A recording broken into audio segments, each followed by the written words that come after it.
To test the WorldPay SDK, start by ensuring you have a WorldPay account and the necessary credentials to access the test environment. Next, download the WorldPay SDK and integrate it into your application, following the provided documentation and guides. Configure the SDK to use the test environment by setting the API endpoint and credentials.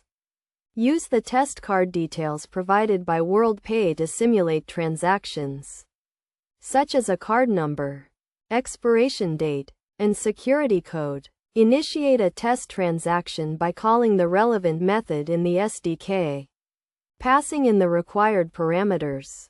The SDK will then send the transaction request to the test environment and return a response. Verify the response to ensure the transaction was successful, checking for fields such as the transaction ID and status. You can also test error scenarios by using invalid card details or simulating network errors. Best practices include testing multiple transaction types, such as payments and refunds, and verifying the SDK handles different currencies and payment methods.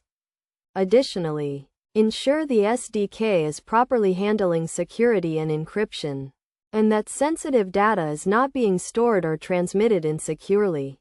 By following these steps and best practices, you can thoroughly test the WorldPay SDK and ensure it is working correctly in your application.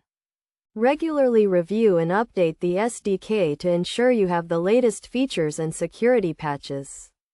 And consult the WorldPay documentation and support resources if you encounter any issues during testing.